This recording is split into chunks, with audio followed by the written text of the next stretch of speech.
Welcome to Mental Health Madness. My name is Richard Waldman. I'm a life coach, clinical pastor, speaker, veteran, and author of Your Guide to a Better Way of Thinking.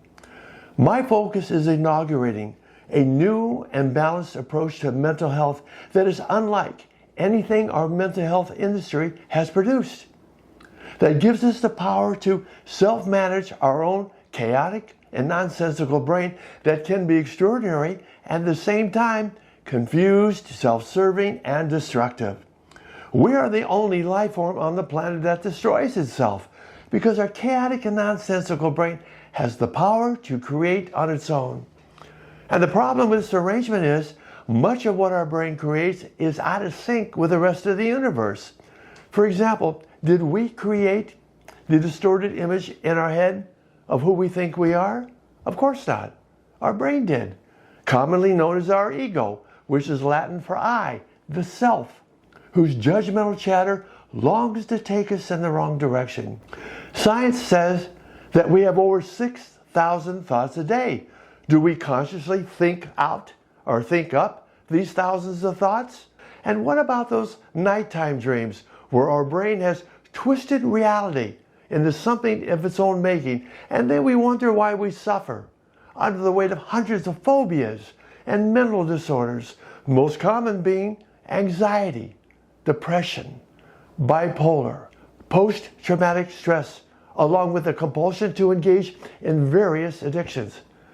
A psychological disorder is usually treated with some form of self-talk, such as CBT, cognitive behavior therapy, that may be accompanied by medication that can produce even more confusion because the therapist cannot explain to the client why they are locked in a never-ending battle with their own brain that's holding all of the cards. We all suffer psychologically at different levels and at different times. That is a product of our chatter in our head, whose primary goal is to keep us where we are or worse. In other words, it's time to acknowledge that our brain is not our best friend, and that treating our mentality from the outside in is not working.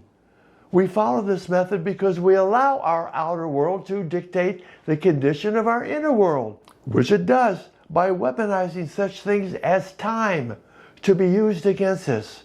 For example, our brain loves to propel us into the future and beat us up with all kinds of what-if questions we can't answer, such as, what if you lose your job and you can't pay your bills? Then what are you going to do? And when our chatter tires of beating us up in the future, it will pull us into the past to remind us of all the stupid things that we've said and done, which raises a question. How do we manage the chatter in our head that is managing us? The answer is through the power of the present moment. Jesus also believed in the power of the present moment when he encouraged us to enter through the narrow gate, the present moment, versus the wide gate, which is the future and past. Because Jesus understood that the present moment and the chatter in our head cannot exist at the same place at the same time. We hope we have provided you with a better understanding of the mental gymnastics that go on inside of our heads, which lays the groundwork to apply a methodology that enables us to manage the chatter in our head that's been managing us from day one.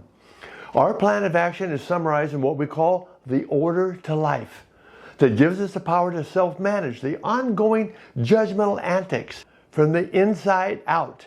And the first step that takes us to where we want to go is being aware that our personality has evolved in more than one direction, and that the present moment sets the stage for making conscious choices where we take a moment and think through as to what we might create for ourselves and others if we act upon our current thinking. That brings us to that place where you and God connect for the big finale, which is doing what you love to do. This is a critical area in our spiritual growth that no one talks about, that is defined as the kingdom of God. For example, Jesus said, "Be ye perfect like the Father in heaven who is perfect." A perfect state of mind is your gateway to the kingdom of God, also known as the kingdom of heaven, said Noah. How do you know when you've reached the kingdom? How would you describe it? Replied John. There was a long pause as Noah collected his thoughts and then turned to John and said, "Picture an inner calm so complete that nothing is wanting. There are no internal or external conflicts. It's a non-judgmental state that's passionate about creating, open to change and an order, where all things are added to you. If you bring out what is within you, what you bring out will save you. If you do not bring out what is within you, what you do not bring out will destroy you." Compliments of the judgmental chatter in your head that initiates the most destructive mindset you can have, because it's impossible to have a negative state of mind without first being judgmental. The chatter in our head tricks us into believing that it has more power than we do, because our chatter loves to show us the evidence, all the stupid things that we've said and done in the past, and the hope that we will react with the belief that we are not worthy of having a life. We are all on a mission to save ourselves from ourselves, which is one of the most telling biblical lessons there is. I want to thank you for being here and believe that this is just the beginning. And if you were to ask a brainiac how the order to life is working for them, they would probably respond by saying, life is all about change. And making a change in your life is a lot easier and a lot more fun when you know how to change your thinking. Have a good day.